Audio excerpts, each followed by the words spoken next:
जय माता दी मित्रों। मैं आशुतोष मिश्रा आप सभी का अपने चैनल रंग बिरंगी दुनिया आशुतोष सर में स्वागत करता हूँ। क्लास शुरू हो इससे पहले आप सभी को शारदीय नवरात्र की बहुत बहुत शुभकामनाएं। माता रानी से मेरी आपके लिए प्रार्थना है, देहि में सौभाग्यम देहि में आरोग्यम देहि में परमम श्रेयम रूपम देहि जयम देहि यशो देहि दुशो जयी। अर्थात माता रानी आपको सौभाग्य दें, आरोग्य दें, सौंदर्य दें, विजय दें, यश दें और सभी हानिकारक बुराइयों का, काम क्रोध मद लोभ आदि का नाश करें।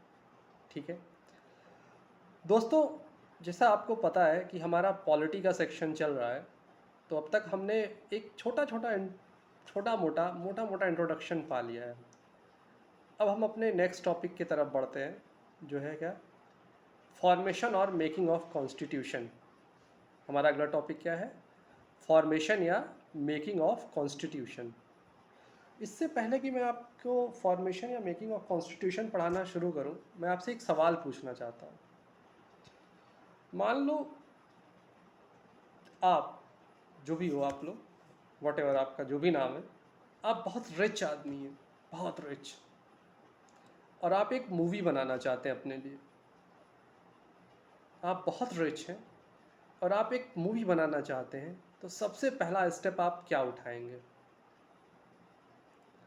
ये प्रश्न आपको हो सकता है थोड़ा अलग लगे कि सर ने यहाँ पे ऐसा प्रश्न क्यों पूछा, लेकिन ये प्रश्न बहुत ही ज़रूरी है आपको जानना।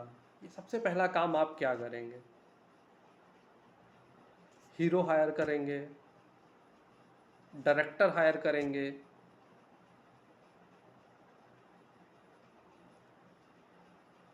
प्रोड्यूसर और फाइनेंसर तो खैर आप ही हैं, पैसा की कोई कमी नहीं है आपके पास, तो आप प्रोड्यूसर हायर करेंगे, फाइनेंसर हायर करेंगे, डायरेक्टर हायर करेंगे, एक्टर्स हायर करेंगे। और अगर आप, मैंने शर्त रखी थी, मैं थोड़ा गलत बोल गया, प्रोड्यूसर और फाइनेंसर आप दोनों खुद ही हैं, तो आपको प्रोड्यूसर और फाइनेंसर हायर करने की ज़रूरत नहीं है। Director, actor, script writer, music director क्या करेंगे? सबसे पहला काम आपका क्या होगा? Story writer, song writer, singer. प्रश्न को ज़रा ध्यान से सोचिए एक बार। बहुत सारे लोग सोच रहे होंगे कि हम स्टोरी राइटर को ले आएंगे। सबसे पहले स्टोरी राइटर, क्योंकि स्टोरी राइटर आएगा तभी तो कोई कहानी बनेगी। फिर डायलॉग राइटर, यानी वही स्टोरी राइटर डायलॉग लिखेगा। तो क्या ये जो बातें जो लोग कह रहे हैं, क्या वो सही है आपके हिसाब से?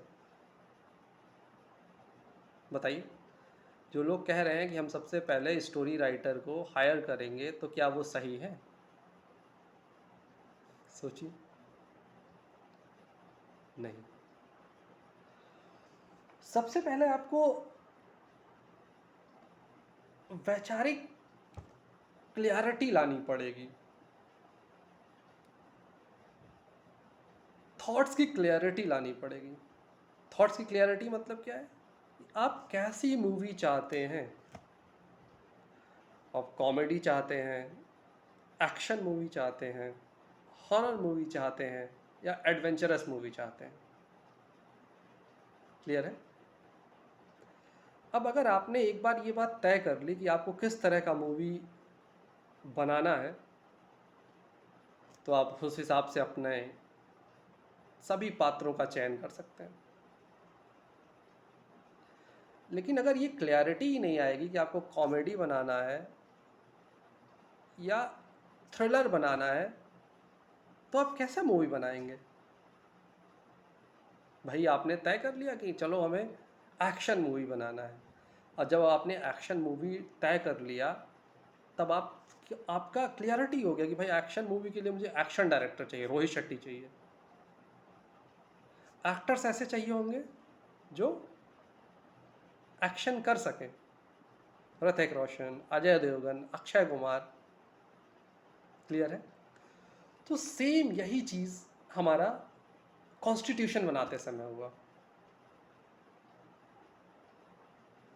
पहले हमारे अंदर ये क्लियरिटी तो आए कि हमें कैसा कॉन्स्टिट्यूशन बनाना है, हमारा कॉन्स्टिट्यूशन कैसा होगा, हमारा देश कैसा होगा, डेमोक्रेटिक होगा या यहाँ पे कोई क्राउन होगा जैसे ब्रिटेन में है, या हमारा जो कुछ रशिया जैसा होगा कम्युनिस्ट, या प्योरली डेमोक्रेटिक होगा। और अगर वो डेमोक्रेटिक होगा भी होगा तो कैसा होगा, उसका क्या स्वरूप होगा। लेकिन जब हमने ये बात तय कर ली कि हमारा कानून, हमारा संविधान डेमोक्रेटिक होगा, यानी rule of people, made by people, for people, ठीक है, तो यहां पे भगवान किसको बनाया हमने, पब्लिक को। तो जब ये बात हमारा स्पष्ट हो गया तो हमारे लिए आगे का काम करना और भी बहुत आसान हो गया। क्लियर है? बहुत अच्छा। एक बार क्लियर हो गया तो हमने फिर कॉन्स्टिट्यूएंट असेंबली बना ली, संविधान सभा। अब यहाँ पे थोड़ा सा डेटा है, आप उसको नोट करना चाहे नोट कर सकते हैं। डेटा क्या है? कॉन्स्टिट्यूएंट असेंबली जो है वो नवंबर 1946 में बनी। कब बनी? नवंबर 1946 में। और इसका जो पहली मीटिंग हुई इसकी वो हुई 9 दिसंबर 1946 में। ठीक है? क्लियर है? क्या हुआ? जब पहली बार इसकी मीटिंग हुई तो कब हुई? 9 दिसंबर 1946 का मीटिंग हुई। तो कोई मीटिंग का प्रेसिडेंट भी तो बनेगा। क्यों भाई? अगर मीटिंग हो रही है तो मीटिंग का प्रेसिडेंट भी बनेगा है? तो अभी हमारे पास प्रेसिडेंट को चयन करने के लिए हमने कोई प्रक्रिया नहीं अपनाई। हमने जो फ्रेंच प्रैक्टिस में होता था कि जो सबसे सीनियर मेंबर होता था किसी भी सभा का, तो हमारे कॉन्स्टिट्यूएंट असेंबली के सबसे सीनियर मेंबर थे डॉक्टर सच्चिदानंद सिन्हा। सबसे कॉन्स्टिट्यूएंट असेंबली के सबसे सीनियर मेंबर थे डॉक्टर सच्चिदानंद सिन्हा, जिन्हें हमने क्या बना दिया? प्रेसिडेंट बना दिया। Temporary president, not permanent. Clear है? हमने क्या बना दिया? टेम्पररी प्रेसिडेंट बना दिया। टेम्पररी प्रेसिडेंट बनाने के बाद हमें टेम्पररी प्रेसिडेंट के आधार पे तो कार्यवाही आगे की हो नहीं सकती थी, तो हमें एक परमानेंट प्रेसिडेंट चाहिए था। ठीक है? तो हमने परमानेंट प्रेसिडेंट बनाया डॉक्टर राजेंद्र प्रसाद को। एक प्रेसिडेंट और 2 डेप्टी प्रेसिडेंट बनाए गए। एक प्रेसिडेंट कौन थे? Doctor Rajendra Prasad, constituent assembly के प्रेसिडेंट बने। और 2 डेप्टी प्रेसिडेंट थे, उनके नाम हैं, आप लिखना चाहें लिख सकते हैं, वीटी कृष्णमचारी और एचसी मुखर्जी। वीटी कृष्णमचारी और एचसी मुखर्जी 2 डिप्टी प्रेसिडेंट, और प्रेसिडेंट हो गए हमारे डॉक्टर राजेंद्र प्रसाद। उसके बाद जब अगली मीटिंग हुई तो 13 दिसंबर को भारत कांग्रेस के नेता पंडित जवाहरलाल नेहरू ने संविधान बनाने के लिए एक प्रस्ताव पेश किया। 13 दिसंबर 1946 को पंडित जवाहरलाल नेहरू ने एक प्रस्ताव पेश किया जिसे हम ऑब्जेक्टिव रेजोल्यूशन बनाते हैं, जिसे हमने क्या कहा? We called it objective resolution. On the 13th December 1946, Pandit Jawaharlal Nehru moved objective resolution. अभी मैं ये ऑब्जेक्टिव रेजोल्यूशंस में क्या क्या उन्होंने कहा वो बातें मैं बता देता हूँ।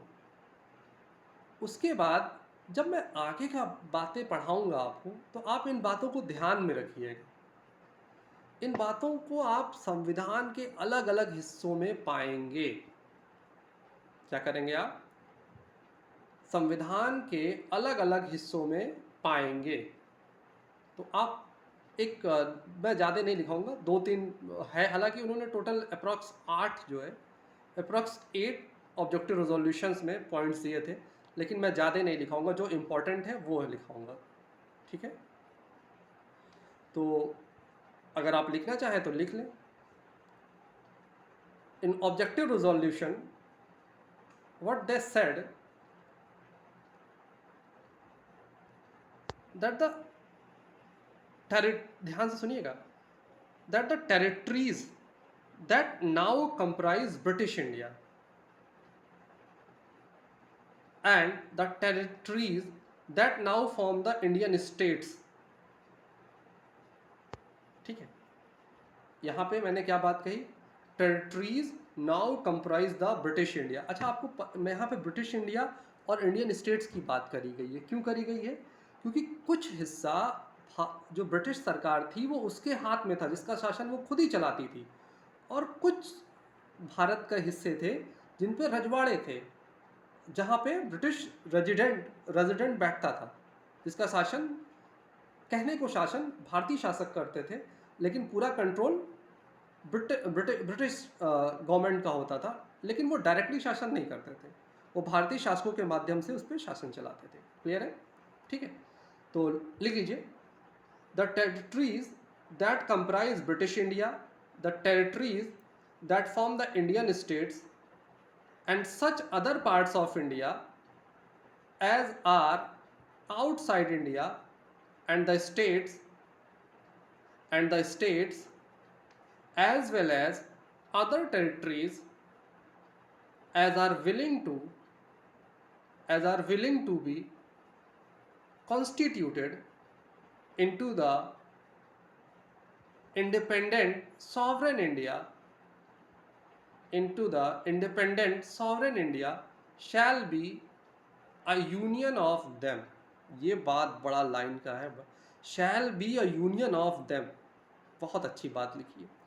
मतलब भारत के वो हिस्से जो ब्रिटिश इंडिया है, मतलब जिस पे ब्रिटिश डायरेक्ट शासन कर रहे हैं, और वो हिस्से जिन पे भारतीय रजवाड़े शासन कर रहे हैं, या कोई बाहर का हिस्सा जो भारत में मिलेगा, it will be the part of sovereign India, and sovereign India will not be a federal India, it will be a union of states। union, ये यूनियन वर्ड बड़ा ध्यान रखिएगा। जो ये वर्ड यूनियन है इसका बड़ा महत्व है। ये वर्ड यूनियन देता है केंद्र की ताकत on the above states. Indian states are destructible. राज्य, केंद्र जब चाहे राज्य की सीमाएं समाप्त कर सकता है, सीमाएं घटा बढ़ा सकता है, कोई परेशानी का विषय नहीं, लेकिन राज्य ऐसा नहीं कर सकते। ठीक है, तो हमारा जो देश है, पहला पॉइंट जब आप आर्टिकल पढ़ेंगे 1 पढ़ेंगे तो उसमें आता है India, that is Bharat, it is the union of states. Federal नहीं है, यूनियन है, यूनिटरी है। जो हमारे पावर्स है that is biased towards the centre, केंद्र की तरफ अधिक झुके हुए हैं। ठीक है, बात समझ में आई? फिर से एक बार ये बात रिवाइज करते हैं। ये जो भी भारत में शामिल होगा, चाहे वो ब्रिटिश इंडिया हो, चाहे वो इंडियन स्टेट्स हो, या कोई आउटसाइडर हो, वो सॉवरेन इंडिया का हिस्सा बनेगा, और it will be the union of states. इसके बाद अगला बहुत सबसे जरूरी पॉइंट लिखिए, all powers and authority of sovereign independent India, all powers and authority of sovereign independent India is